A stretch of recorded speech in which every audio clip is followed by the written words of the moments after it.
you start up with a kind of a nightmare in the beginning. Yeah. And I wonder, is that something that you, is that a nightmare that you had lately, or you've been away for a couple of years? Is that always kind of a fun thing about it, about your... Nah, I mean, it wasn't even a, like, I think what made me make a song like that more than anything was the beat. When I heard it, when I got the beat from Dre, I remember taking it in the next room and just kind of zoning out, and it just felt like, I mean, the beat was so dark, it just made me, I don't know, the first words came to mind, the horror corridor thing, and I don't know, I just blacked out and just wrote it. Yeah. And it felt, you know, the beat felt dark to me, so. Yeah. But what about the album title then, Relapse? Is it something that you fear, that you've been down in a dark valley in a way and now you're back, or how is it? I mean, yeah, you could look at it like that. I mean, the way that I look at it more than anything is, I guess a kind of a double entendre, you know, like relapsing in this, in the literal sense, which I've done, and relapsing back to what first, I guess, made me famous. You know, the first two records, like the Slim Shady LP and the Marshall Mathers LP. I kind of wanted to take it back to those days, and you know.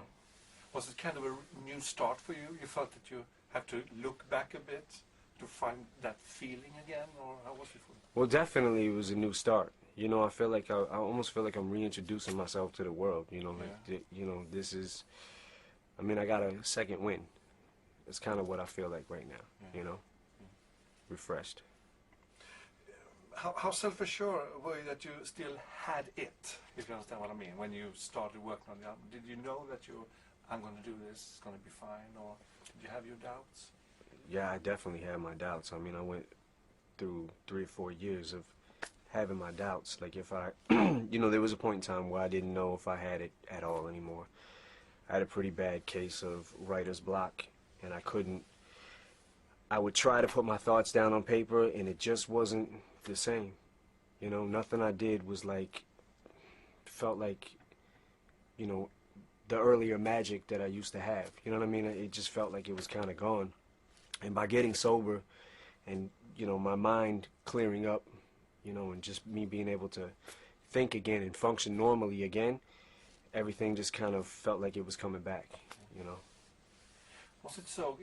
I can understand it's hard to describe in a short interview like this, but can you try to describe how it was to get to this circle of down-spiring, down to hell, where you can't get up and you just need to get the pills and the drugs? Yeah, well, let me try to make a long story short, I guess. When I came out of rehab in 2005, I wasn't really ready to get clean.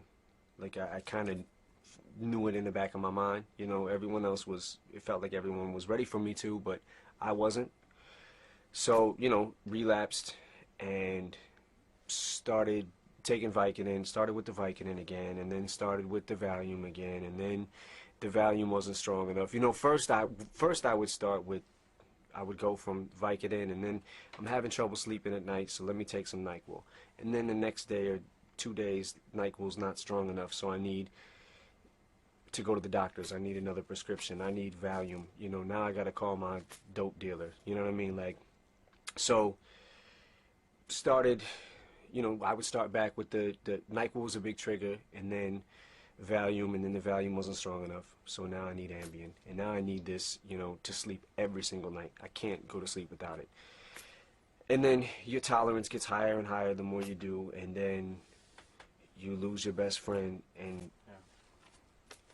everything from that point on is just like, fuck it. You know, you just, it kind of was an excuse in my head for me to use more, to take more, because this just happened, so it's okay to take this much. And then your tolerance gets so high that,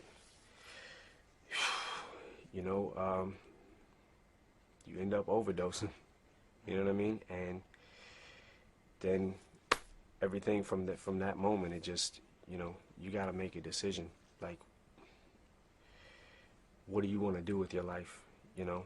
I mean, I relapsed twice, I relapsed once when I came home from rehab, and then was, spiraled, and then relapsed after my overdose. I relapsed again, and just came to the point in my head where I was just like, I can't keep doing this. It's gonna happen again if I don't.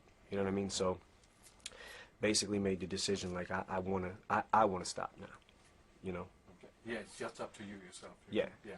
Understand. I'm thinking, not a question here, but I'm thinking of like a colleague of yours, Dave Gahan, from Depeche Mode. It seems that you're a rock star, you're a pop star, you have all the people around you, but you seems to be very lonely. Is that the feeling that you had since you had your big breakthrough 10 years ago, that you in a way are lonely? Well, I mean, I don't necessarily feel like that. As far as like being lonely or whatever, I've got my kids, I've got my friends, I've got enough friends in my circle that I'm happy in that aspect. So I mean, I guess you could say feeling lonely in the sense of I don't really, not really trying to make a bunch of new friends. You know what I mean? It's really hard to do that and hard to trust new people. But I've kept the same friends that I've had since pretty much childhood, so I'm happy in that sense. That's great. I understand that Dr. Dre is, of course, very important for you. Now, how do you work together? And how was it different this time when you started again with this new album? Well, the way we work together is pretty much, it's the same as it kind of always was. We get in the studio, he starts making beats, and he'll, let's say he comes to Detroit to work on my record. He'll come with some beats that he's already made and give me a CD, and I'll take it in the next room and start writing, and meanwhile he's in the next room making tracks, and then I'll finish with that batch of, that CD of 20 some beats or whatever may be on there, 12 beats, it doesn't matter. And then I'll kind of like, if I feel like I'm done with that CD, I'll go in and get another one. It's kind of like a factory, and he just keeps kicking them out, and I just, like a kid in a candy store, because I just get my pick of like everything. So when you get going, you're really going, and oh yeah, yeah. Okay, but you had a problem there with just stopped for you, well, when you couldn't do anything. Yeah, I mean, like I said, the whole time that I was using, it was it was a damper on my mood. It was making me depressed. The depression was making me want to take more pills. It was kind of, I mean, everything with the proof thing happening was bad. And it got into this vicious cycle of I'm depressed, so I need more pills. And now I'm taking more pills, so now I'm more depressed than I was. You know what I mean? Everything I was taking was sedatives. It was all downers, and it made my mood, like it was making my brain think slow. Every song I was making was slow, and just the way everything about me was slow at that point in time. Now when you did this album, the new one, it's a great one, really. Yeah. Did you look back, and in that case, if you look back on Slim Shady and all that album you did, Marshall Mathers, how would you say that you have matured over these 10 years? Well, I mean, yeah, I mean, I've certainly matured as far as, like, I feel like in my personal life I've matured about some things, but musically I may have immatured, by listening to this record. I've kind of went back to, the first two records, like I was saying. And how does that feel to be? It feels great. Yeah. It feels fucking great, buddy. Because I listened to my son was really, he's a big fan, he's 12 years old, and he really loves this album, and he really thinks it's kind of back to the roots in a way. So yeah, it's a way to get further, of course, to look back. It's a good kind of medicine to go that way. Yeah. Good method. Yeah, it was relapsing. Relapsing, yeah, of course, yeah. I understand that you had a tough background, but that has also, of course, fed you lyrically, isn't it, and musically? Yeah, I mean, my childhood certainly wasn't the greatest, but I always, I guess, took that and the learning experiences from my childhood and life lessons and kind of was able to apply them through my music. I mean, my music has always been an outlet for me. It's pretty therapeutic. So, like, whatever I'm I'm fortunate enough to be an artist who, when I'm going through something, I'm able to put it down on paper, or when I've been through something, I'm able to write about it and, you know what I mean, express it that way, and then I get it out and I feel Is it better. kind of therapy for you? Oh or- yeah, it's definitely, it's therapeutic. Yeah. Yeah, it's always been. Because I remember I talked to other, since we're in England here now, if we're talking about working class guys, you know, they say either you be a football star, sports star, or you try to be a rock star to get out of that kind of bleak working class environment. Was that so for you as well? Well, yeah, I mean, I certainly didn't have an education, you know. I failed ninth grade 3 times, dropped out of school. I was a short order cook. I mean, I worked a lot of different jobs, cooking and factory jobs and things like that. And I saw rap as an opportunity, as my way out, you know. You knew you had the gift very early on to rap? Or?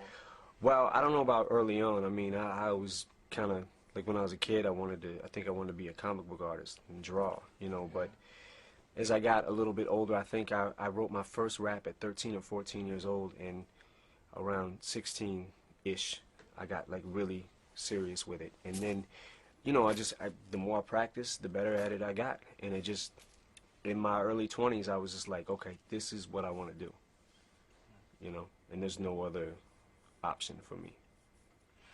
Now, it's interesting, your relation to media. Of course, I understand that this is not the best thing you want to do, to meet media and to be a part of that, but at the same time, you comment on that in your lyrics. Is it kind of ambivalence there in between that, or what's your relation to media and to press? I mean, my relation to media is, I guess I will give them whatever they give me.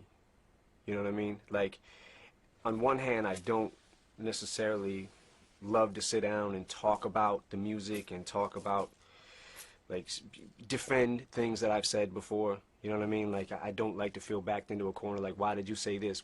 How come you didn't think about these people when you said this? You know, you should have thought. Do you feel socially responsible? Do you feel, you know, you need to clean up lyrics for this, or, you know, for the kids, or anything like that? I mean, you know, so I don't like doing that part. You know what I mean? Like, I wish, I don't mind doing it, but it's like, it's certainly not, you know, the best part about making music. I think that the best part is actually making the music. But are you surprised that I feel a lot of interest in you and your background, or you know yourself that you're an interesting person, or are you just a guy? I don't think I'm that fucking interesting. You don't think? It's really not a big deal. It's really not that big of a deal. Well, if I listen to the lyrics and see how popular you are, and I can see my kids at home and me myself pushing 50, I think you're very good, and I appreciate that. Thank you. I mean, I Thank listen you. a lot to glam rock and hard rock, but I think you're one of the best, you know. So. Oh, thank you. I appreciate that. But it's interesting, and I saw since I'm also a film reviewer, when I saw 8 Mile, you were really great in that one as well. Have you thought about more acting as well? Yeah, I've definitely thought about it. Or your videos are very good as well. I mean, you have. Yeah, that part is fun about the music too. You know what I mean? Making the videos and all that stuff, that part is fun too. But yeah, as far as movies, I've definitely thought about making other movies. You know, I haven't had a script that I've come across yet that has been like, that's got my attention enough to make me want to step away from the music and actually do the film.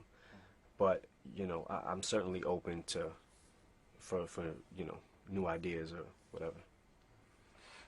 We just have one more question, hopefully. I did write about, but I must ask you, what about your new president in the States? How do you feel about that with Obama? Oh, our new president. Yeah. I thought you said precedent. The president, Obama. Oh, Obama's great. Yeah. Love Obama. I voted for Obama. Yeah. Obama is definitely, you know, he's giving people hope. You know, I'm not to sound too political or whatever, but I mean, I certainly.